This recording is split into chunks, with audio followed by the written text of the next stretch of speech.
Abra sua Bíblia lá em Atos, capítulo 17.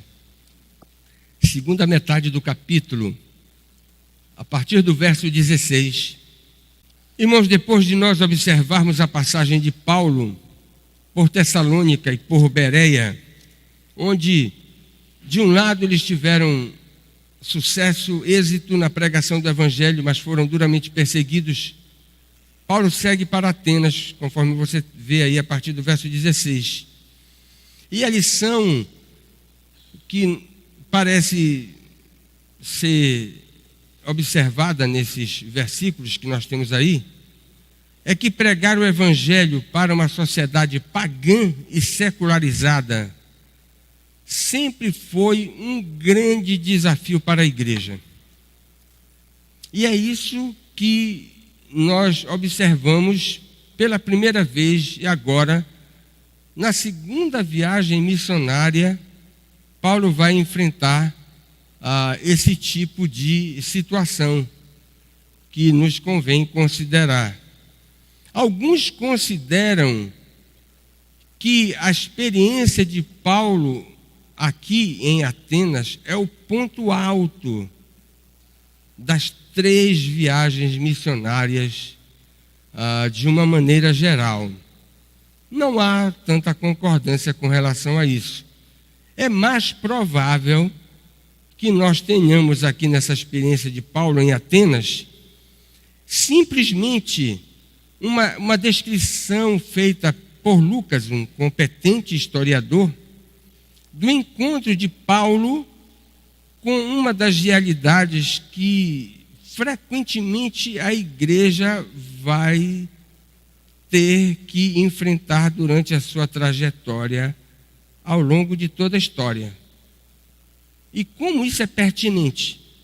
Lucas está descrevendo de uma forma bem plástica a dificuldade que um pregador do Evangelho, que na verdade representa a igreja, diante do paganismo culto, que muitas vezes é a marca registrada da religiosidade vazia que nós encontramos no mundo. Não é verdade? O paganismo não é aquele paganismo rasteiro, mas um paganismo culto. E você vai ver como é difícil pregar o Evangelho para incrédulos, pagãos, que não são incultos, mas pessoas com uma visão de mundo significativa, com cultura.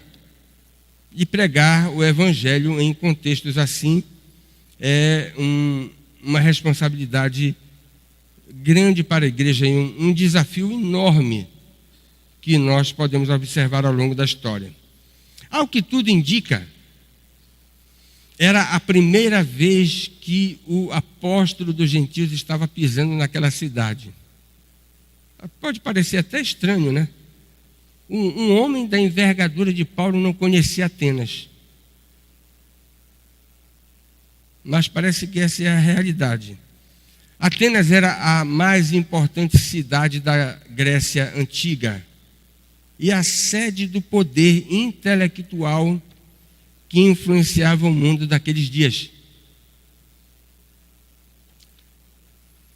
Eu fiquei pensando num centro de saber de hoje. Alguém poderia mencionar que seja o centro intelectual que mais influencia o mundo dos nossos dias? Harvard. Seria isso, pastor Norval? Sorbonne? Professor Davi? Deixa eu perguntar para as autoridades, né? Os universitários. Sorbonne? Não. Eu também não achei assim. Mas imagine naqueles dias antigos, o saber grego era a cultura dominante do mundo. E o centro desse saber era Atenas. E é lá que Paulo chega, sendo expulso de Bereia, depois de ter passado por Tessalônica. Parece que o seu intento não era pregar o evangelho ali naquela cidade, ele foi jogado para lá. O desafio, portanto, que se apresentava diante do apóstolo era tão grande. Veja aí no verso de número 15, que nós não lemos. O desafio parece ter sido tão pesado para Paulo que ele requisitou que os irmãos de Bereia pudessem mandar urgentemente Silas e Timóteo para que pudessem estar com ele, a fim de que ele não ficasse sozinho ali naquela situação. Eu quero ver algumas lições com os irmãos nessa manhã. Irmãos, uma primeira lição que nós tiramos aqui de Paulo quando chega nesse centro intelectual do mundo antigo e também no meio de uma sociedade profundamente pagã, idólatra, com todas as características que nós podemos imaginar daquele lugar, é que a igreja deve ter muito cuidado para não se deixar seduzir pelos encantamentos do mundo. Essa é uma primeira observação que a gente pode fazer aqui. A igreja deve ter muito cuidado para não se enganar com as aparências do mundo e fraquejar na pregação do evangelho, porque se deixou seduzir por alguma coisa. Frequentemente, a gente observa a igreja tentando apresentar um evangelho que seja compatível com as características do mundo. E a gente já viu esse filme repetidamente, e não temos tanto tempo assim de história como crente. O pastor Norval deve ter visto isso muito, né? A tentativa de universitários que querem pregar o evangelho e procuram ser relevantes para a universidade, mas comprometem a essência do evangelho. Nós devemos procurar ser relevantes diante da sociedade dos nossos dias, mas preste atenção nisso. Um evangelho palatável ao mundo não é o verdadeiro evangelho. É um evangelho adulterado. E aí vem a máxima do bispo Riley. Um evangelho adulterado não salva, não converte ninguém. Então, muitas vezes nós observamos situações onde, nós vamos perder os ouvintes se nós apresentarmos as arestas do evangelho, mas que os ouvintes se percam, que a gente perca a audiência, que os nossos parentes briguem conosco, que os nossos vizinhos não queiram mais nos ouvir, mas nós não podemos bolear as arestas do evangelho com o objetivo de agradar aqueles que estão nos ouvindo, porque se nós tirarmos as arestas do evangelho, esse evangelho não vai produzir os seus efeitos. Obviamente, os pregadores do evangelho devem buscar intensamente, e nós como crentes, ao compartilharmos a salvação, devemos procurar pontos de contato com a realidade daqueles que estão nos ouvindo para apresentar a mensagem da salvação. Esse é o nosso dever, mas nunca comprometendo a essência da mensagem que Jesus nos deixou para entregar. Nunca. E olha que coisa interessante do texto. Atenas tinha todos os elementos possíveis para provocar uma natural embriaguez na mente de Paulo. E talvez você fique pensando assim, mas era o apóstolo Paulo. Ele jamais iria se deixar embriagar. Irmãos, os maiores santos têm os pés de barro. Paulo era um homem de carne e osso. Não é porque ele foi o maior dos apóstolos, o mais distinguido servo de Deus de toda a igreja cristã. que ele estava imune. Podemos imaginar que ele tinha uma certa imunidade para com aquelas coisas. De forma alguma. Não se pode dizer que Paulo não ficou impressionado com a glória e a grandeza daquela cidade. Jamais a gente pode dizer isso. Mas o que Atenas possuía que poderia entorpecer o apóstolo? 3 coisas. A primeira delas, Atenas tinha uma história impressionante, capaz de produzir naqueles que entravam em contato com a tradição da cidade um impacto imensurável.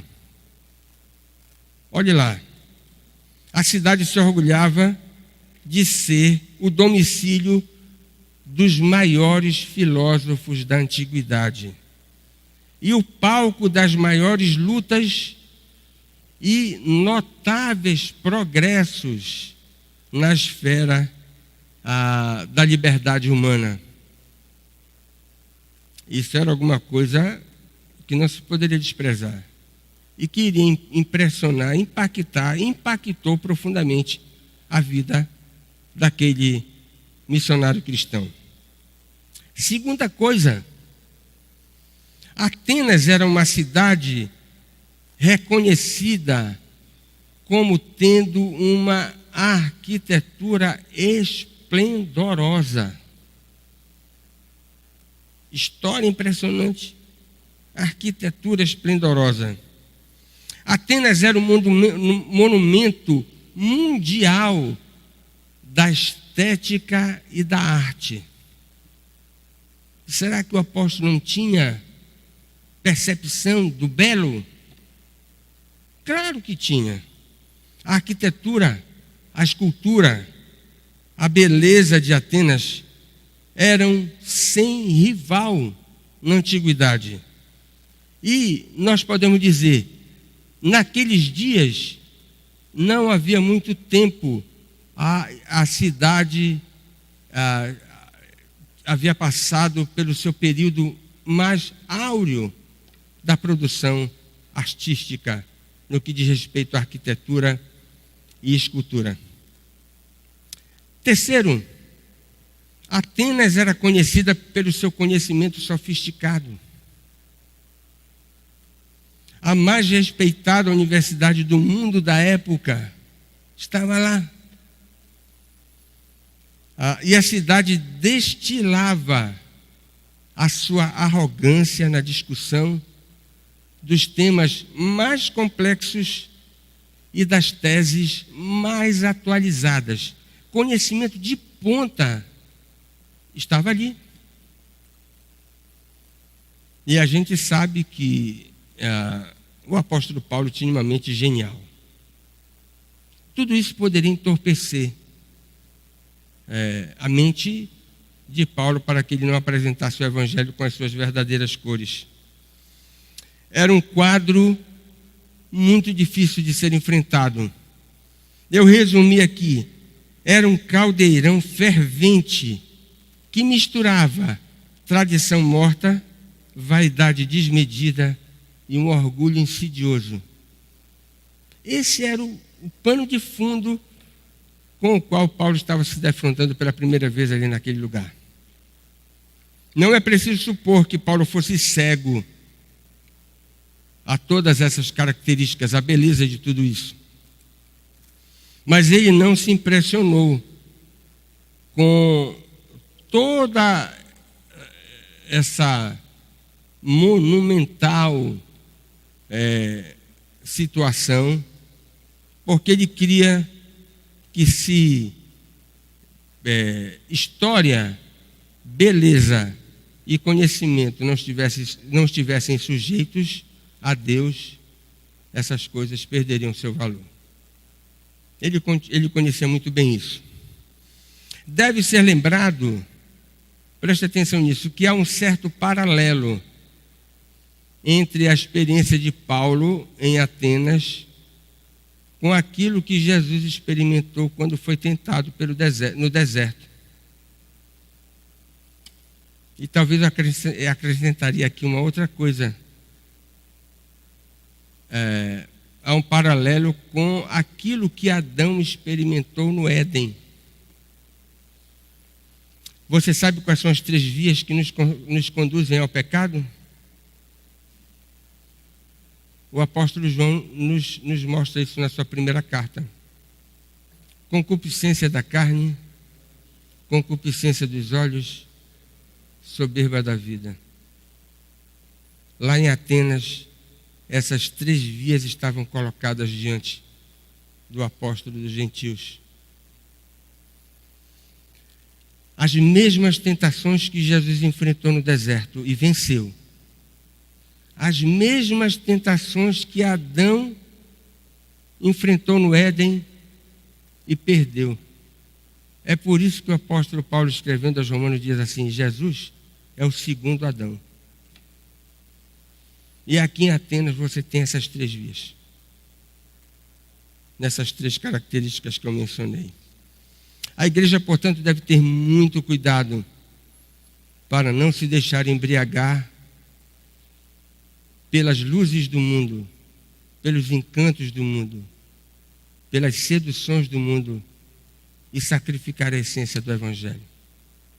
A segunda lição, que parece ser o outro lado da moeda, é que a igreja deve condoer-se diante da situação do mundo incrédulo. Não é só ficar acordado diante do paganismo vazio e não fazer nada, né? E recuar, e bater em retirada. Paulo não fez isso. Ele se defrontou com essa situação e se condoeu. E a igreja deve fazer a mesma coisa. Ele experimentou. Nós podemos dizer, irmãos, e eu já ouvi várias vezes alguém fazer esse tipo de observação. Eu não sei como,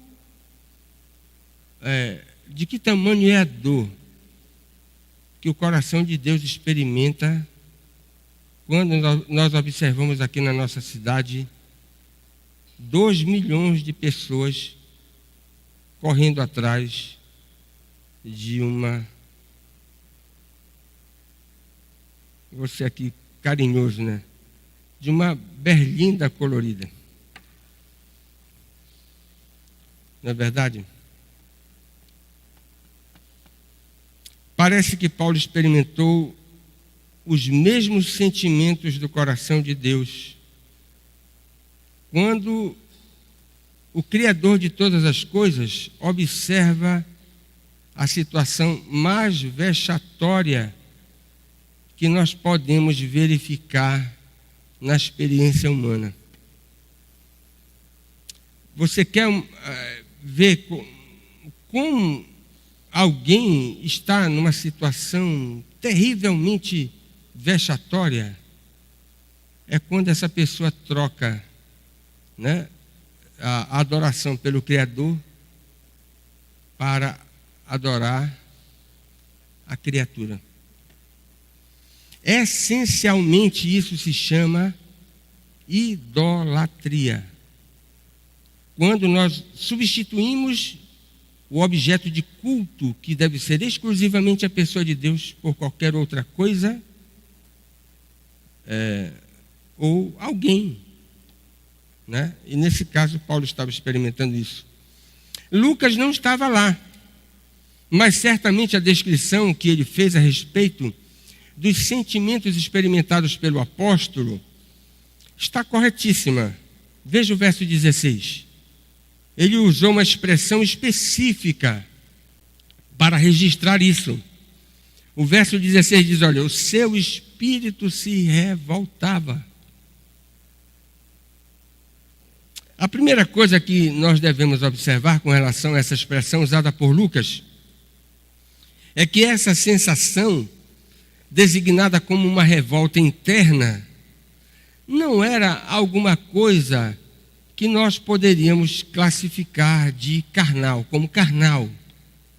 ou pecaminosa, ou um sentimento maligno, duvidoso. Não.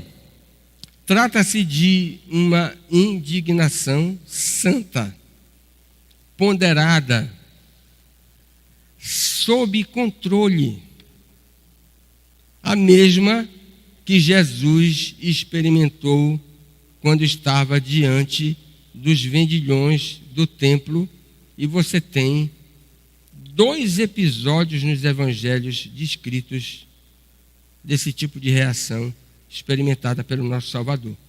Não são textos paralelos ou repetidos, não são 2 descrições de uma mesma ocasião, são 2 eventos diferentes. Você tem isso lá no Evangelho de João.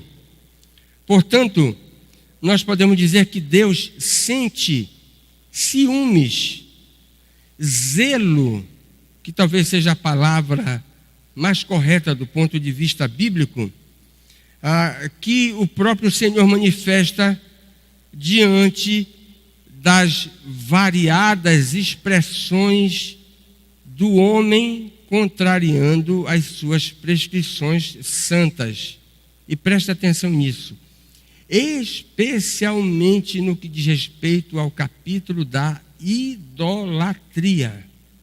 Você tem repetidamente a Bíblia dizendo que Deus sente ciúmes, zelo, indignação, revolta, quando o homem troca a adoração pelo Criador para adorar a criatura, ou a algo criado, né? E que essa é a essência daquilo que nós estamos observando aqui no nosso texto.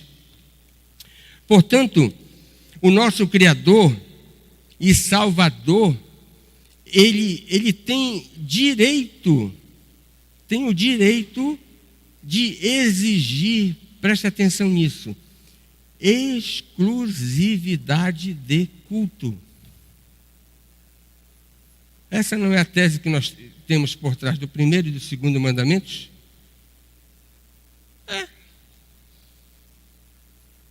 Nós devemos amar a Deus acima de todas as coisas. E no segundo mandamento, o que é que nós temos? Nós não devemos colocar nada nem ninguém no lugar de Deus. Ele tem o direito de estabelecer isso.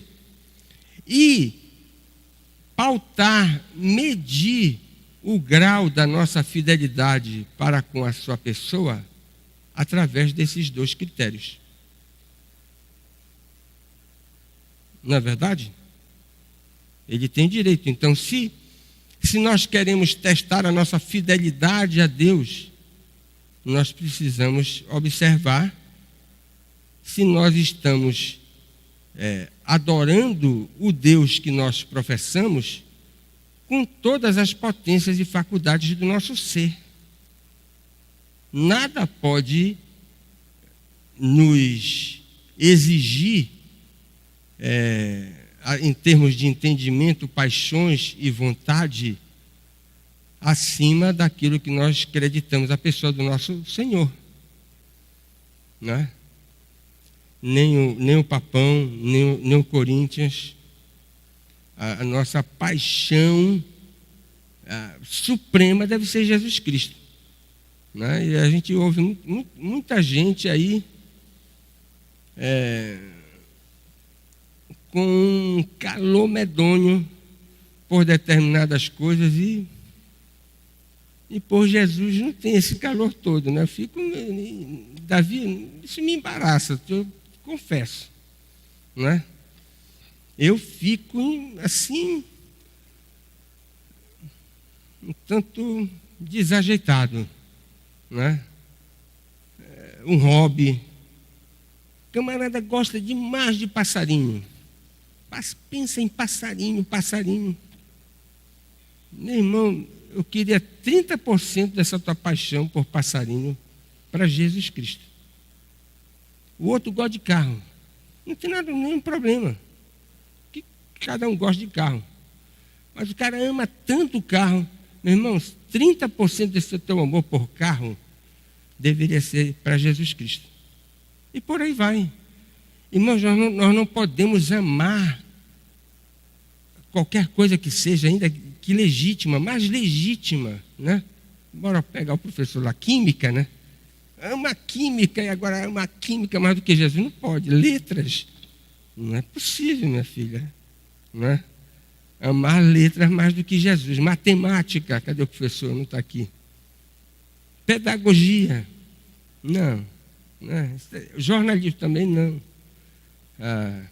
Nós não podemos amar nada e nem ninguém mais do que Jesus. Jesus deve ser a suprema paixão da nossa vida. E é isso que está envolvido aqui. E o nosso Senhor, Ele sente ciúmes. Essa é a palavra que está nas Escrituras. Quando nós o traímos e deixamos o nosso coração se escorregar para a música, não é? E agora eu estou amando música, sei lá o quê. O nosso Senhor sente ciúmes. E Ele é o Senhor da igreja. A igreja é sua noiva. Ele tem direito de sentir ciúmes. Claro. E é o que nós observamos aqui.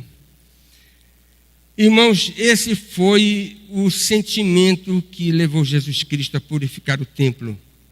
Naqueles 2 episódios que eu mencionei. Agora preste atenção numa coisa. Esse sentimento de ciúme, de indignação santa, esse espírito revoltado diante da Escritura, é um sentimento complexo, difícil e delicado. Sabe por quê? Porque ele dificilmente é experimentado por nós sem a mistura de alguma escória pecaminosa. Não pense que é fácil sentir indignação santa. É difícil. Geralmente a nossa indignação, ela vem contaminada com algum cisco pecaminoso. Alguma mistura que não é digna desse sentimento, né? Para ser comparado com aquilo que Jesus experimentou. Por isso, muito cuidado para você não confundir irritação carnal, às vezes de péssima qualidade, com zelo espiritual. E às vezes você vê o camarada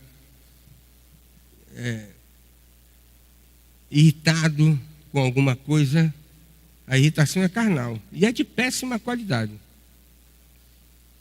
Né? E está dizendo que o camarada, e ele ainda está dizendo, não é porque eu estou agindo com zelo espiritual. Não, você está agindo como homem carnal. A gente precisa ter cuidado. Paulo não experimentou isso aqui, nem Jesus Cristo, quando derrubou as mesas dos cambistas. Terceira lição. A igreja deve aproveitar as oportunidades para pregar o Evangelho. O apóstolo não ficou paralisado na sua indignação, mas procurou agir construtivamente.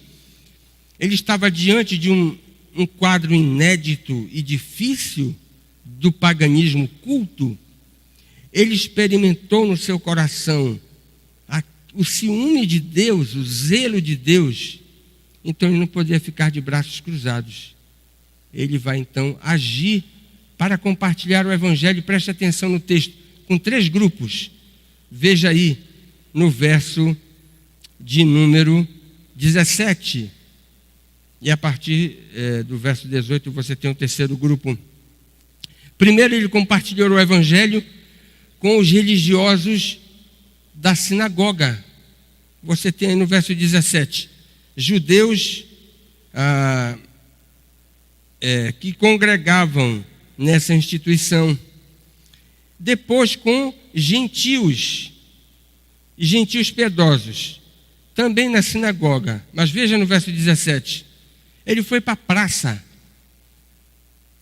todos os dias e pregou o evangelho na praça, publicamente, para apresentar a mensagem da salvação para quem pudesse passar por aquele lugar. A ágora, chamada naqueles dias. E 2 partidos filosóficos são mencionados quando Paulo é convidado para discursar no famoso auditório do paganismo culto de Atenas, que era o Areópago. Um auditório onde as principais questões filosóficas, existenciais, religiosas, de toda sorte, eram discutidas. Aparecem, portanto, 2 partidos. O primeiro, o epicurismo. Alguns, vejam aí, filósofos epicureus, começaram a contender com o apóstolo. Os epicureus eram conhecidos, preste atenção nisso, pelo seu materialismo. Era uma filosofia materialista, cujo principal princípio que marcava, que distinguia essa filosofia, era o conceito que eles tinham relacionado com o amor ao prazer. Eles eram hedonistas. Traduzindo na linguagem de hoje, talvez a gente pudesse dizer que a filosofia dominante daqueles homens era de aproveitar a vida da melhor maneira possível e gozar de todos os prazeres sem restrição ou limitações. Era um traço marcante dessa filosofia e desses filósofos que se apresentaram contendendo com o apóstolo Paulo. E é interessante lembrar, abra sua Bíblia lá em 2 Timóteo 3, o verso 1 e o verso 4.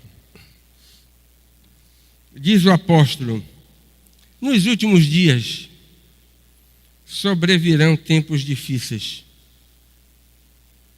Veja o verso 4. Pois os homens serão mais amigos dos prazeres do que? Amigos de Deus. O segundo partido é composto aí pelos filósofos estoicos. O estoicismo era uma filosofia daquela época que cultuava o domínio próprio. E, portanto, os estoicos se vangloriavam de ter as suas emoções sob controle, o seu ânimo sempre debaixo das suas restrições. E isso, sem dúvida alguma, gerava neles orgulho, né? E portanto, desespero.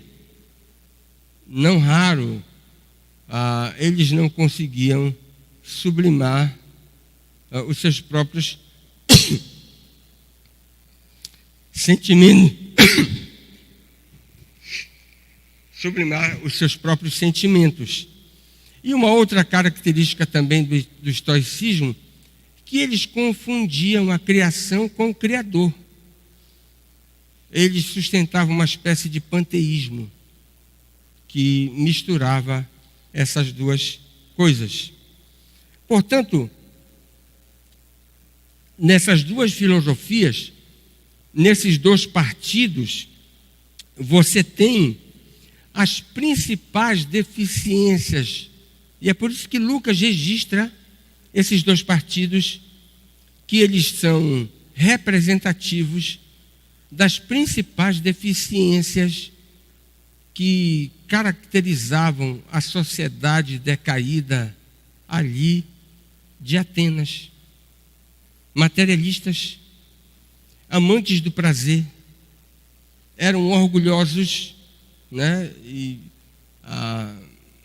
se ufanavam da sua própria sabedoria, e no que diz respeito à espiritualidade, confundiam as coisas, confundiam a criação com o próprio Criador.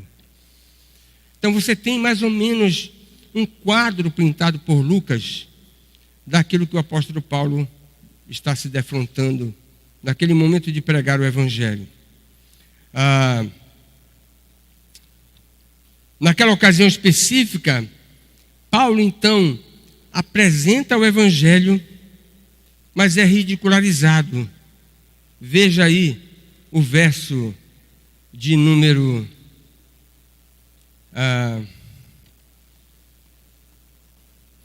18. Ele é chamado de tagarela, uma gíria ateniense, com várias aplicações. No caso de Paulo, os seus adversários estão dizendo: ele é como um pássaro que fica atrás de sementes, colecionando sementes. Ou seja, ele é um mestre que apresenta várias ideias que não são suas. Ele não tem nenhum conceito original seu. E na verdade, todos esses ensinos misturados que ele apresenta são de qualidade duvidosa. É o que essa espécie de ridicularização por trás da palavra tagarela pode ser dita a respeito do apóstolo Paulo. Mas um detalhe que chama atenção é que a essência do testemunho de Paulo gira em torno de Jesus e da ressurreição. Veja aí no verso de número 18. Pois ele pregava que Jesus, aquele mestre da Galileia que se apresentou fazendo milagres, que foi morto, ele é o Messias prometido. Mas ele não apenas é um personagem que a gente pode colocar como sendo o ídolo da tradição mosaica, mas ele não apenas morreu, mas ele também ressuscitou. Ele foi trazido de entre os mortos. E com relação a isso, no verso 18, os ouvintes de Paulo dizem: olha, essas coisas são estranhas, né? Nós não temos aí estranhos deuses. O verso 18. O verso 20, coisas estranhas. Uma segunda coisa que nos chama a atenção é que o interesse despertado por aqueles homens de Atenas para ouvir o Evangelho não era um interesse genuíno, legítimo. Era apenas uma curiosidade ociosa. Os atenienses eram mestres em caçar assuntos, temas para discutir, a fim de que fossem distraídos com essas discussões. Olha que coisa interessante, você tem isso aí. Veja o verso 21. Pois todos os de Atenas e os estrangeiros residentes não cuidavam, olha só, é uma espécie de mania, de costume, de vício. A gente pode dizer, eles eram viciados em se distrair com discussões ociosas que não levavam a nada. Outra coisa não cuidavam, senão em falar ou ouvir novidades. Meu irmão, que Que descrição triste daquele povo, daquela cidade. Pessoas que tinham apenas o objetivo de se distrair com novidades, uma curiosidade ociosa. Mas um detalhe interessante que Lucas nos mostra aqui, apontando para a absurdidade da ignorância pagã. Irmãos, é sempre assim. Quando você tem pessoas longe de Deus, na escuridão,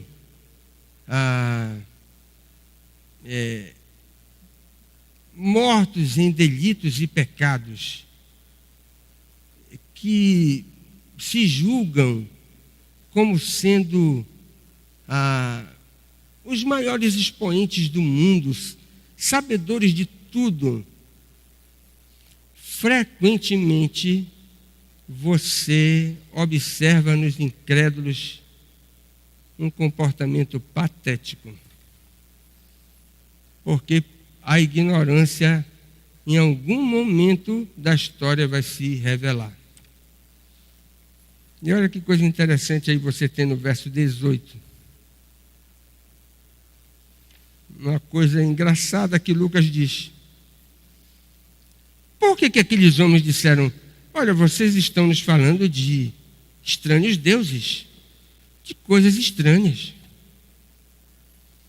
E Lucas usa essa expressão que está aí no verso 18, Jesus e a ressurreição, para apontar para a absurdidade da ignorância cristã. Sabe o que é que está por trás disso? Aqueles atenienses acreditavam que Paulo estava apresentando um novo casal de divindades. Jesus e a mulher dele, chamada ressurreição. Mas que coisa feia, né? Eles se julgavam tão cultos, com um saber tão elevado, e agora estavam pensando que Paulo estava falando de um casal de deuses, Jesus e a mulher dele. Essa chamada ressurreição. Que coisa engraçada, né? Lucas é, num certo sentido aqui, irônico, para dizer, olha, se acham tanto, né, tanta coisa, e agora a ignorância desses pagãos é exibida de uma forma absurdamente contundente. Paulo não estava falando de um casal de deuses, mas estava falando do Salvador que havia ressuscitado. E por último, irmãos, a igreja deve buscar testemunho da salvação, buscar dar testemunho da salvação com sabedoria, coragem e humildade. A primeira coisa que chama a atenção no texto é o fato de Paulo procurar algum ponto de contato com o mundo dos seus ouvintes. Veja no verso de número 23, que ele diz: passando e observando os objetos do vosso culto, achei um altar no qual está escrito: ao Deus desconhecido.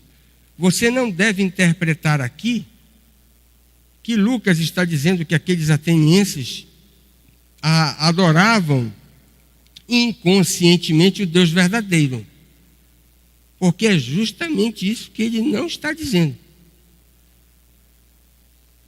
Os atenienses não adoravam o Deus verdadeiro de forma inconsciente, por isso tinha aquele altar designado ao Deus desconhecido. Esse Deus desconhecido, que aparecia no panteão pagão de Atenas, Paulo diz aí no verso de número 23, que é justamente o Deus que ele anuncia, está anunciando naquela oportunidade para que os atenienses pudessem crer.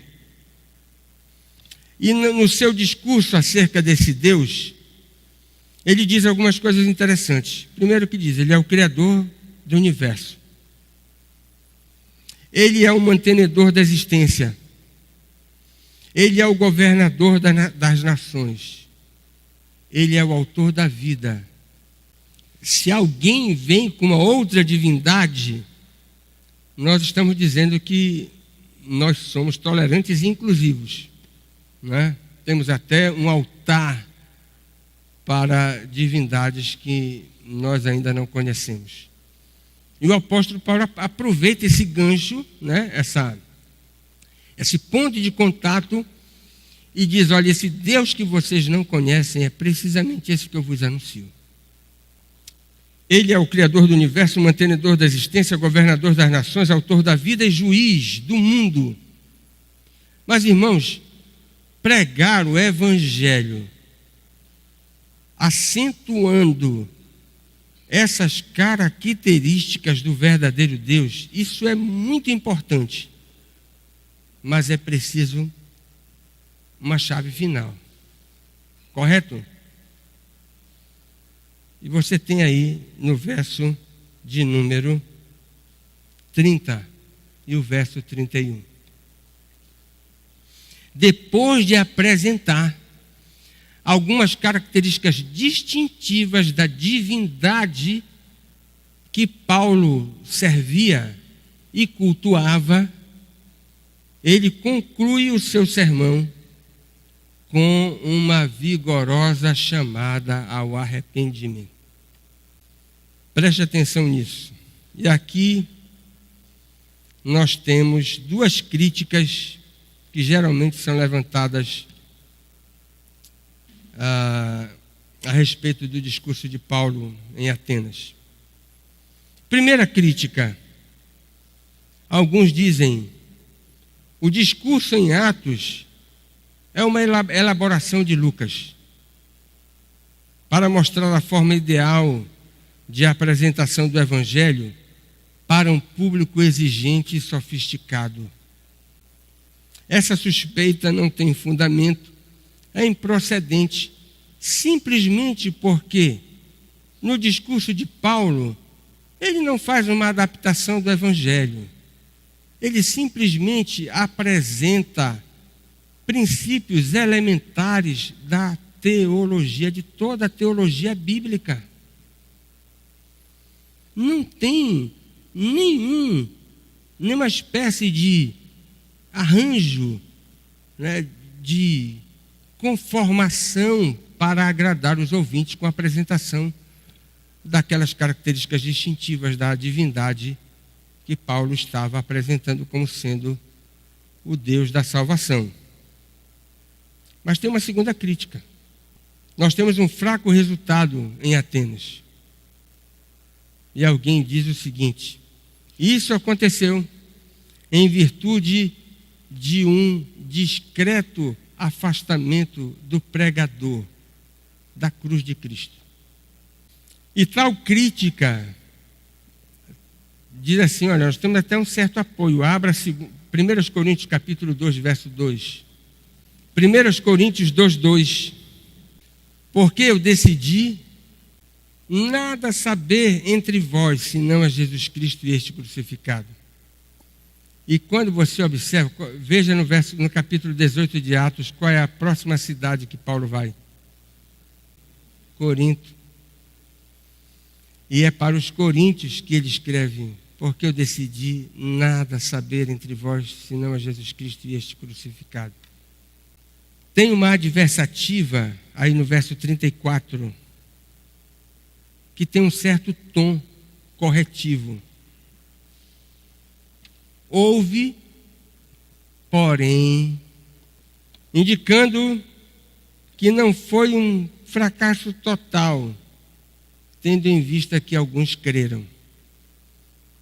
Estando entre os tais Dionísio, o Areopagita, que tomava conta do anfiteatro, e Dâmaris, que Crisóstomo, pregador do Evangelho, acredita que era esposa dele.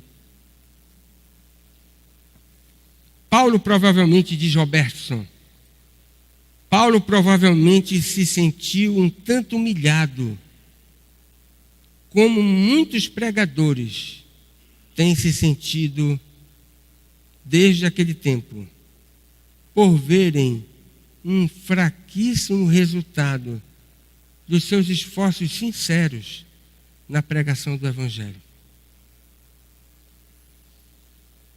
Não sei se você concorda com o Robertson, se você discorda do Robertson, mas essas são duas críticas que são apresentadas a respeito da passagem de Paulo por Atenas. Irmãos, concluindo, a passagem de Paulo por Atenas, nós não podemos deixar de reconhecer isso. Num certo sentido, pode ser considerada um grande fracasso. Sabe por quê? Naquela importante cidade, ele não conseguiu estabelecer uma igreja. E apenas poucas pessoas se converteram. Diferentemente de toda a trajetória que você tem, até então descrita por Lucas na primeira viagem missionária e na segunda viagem missionária. E daqui para frente também. Não temos uma igreja em Atenas. E Paulo colhe poucos resultados lá. Duas aplicações. Agora que o meu ouvido estalou. A igreja jamais deve se acovardar diante do mundo incrédulo. Preste atenção nisso. Quando você tiver que apresentar o Evangelho para gente culta, gente rica, gente famosa, gente poderosa, lembre desse texto, não gele. Apresente o Evangelho com todas as suas arestas. A igreja jamais deve se acovardar diante do mundo incrédulo. Ainda que o mundo incrédulo com o qual você está tratando tenha todas essas características. Ainda que seja sofisticado, rico, culto, a igreja não deve deixar de pregar o Evangelho. Eu diria mais, não deve bolear as arestas do Evangelho para esse tipo de audiência. Esse é um risco muito grande. A igreja querer acomodar o Evangelho para satisfazer ouvintes com determinadas exigências. Aí vem a segunda aplicação. Irmãos, se a pregação do arrependimento e do juízo vindouro escandalizar os ouvintes, é o que você tem no verso 30 e 31, que a igreja mantenha o seu discurso. Perca as pessoas, mas não deixe de falar de arrependimento e de juízo vindouro, ainda que ela consiga apenas 2 convertidos. Nós não concordamos com nenhuma das duas críticas, Davi. Eu apenas mencionei para a gente ter a ideia, não é? Então, se a igreja tiver que sacrificar a pregação do arrependimento e do juízo vindouro e eterno para ganhar audiência, é melhor que ela perca e conserve a sua mensagem pregando o Evangelho diante de uma sociedade pagã e secularizada. O problema aqui é o verso 30 e 31. Quando Paulo fala sobre arrependimento e sobre o juízo, a audiência se arrepia. Não quer ouvir sobre isso, não tem interesse nisso, porque isso na verdade não vai distraí-los, né? Isso não serve para distração de ninguém, e eles querem a distração. Então, Paulo experimentou aquele tipo, entre aspas, né, de revés. Mas que a igreja experimente esse tipo de coisa. E não adultere o Evangelho com o objetivo de ganhar o maior número de pessoas, né? De que adianta você ter uma multidão de pessoas aderindo, né, ao seu discurso religioso, quando você apresenta o Evangelho que não salva, né? Isso não nos interessa.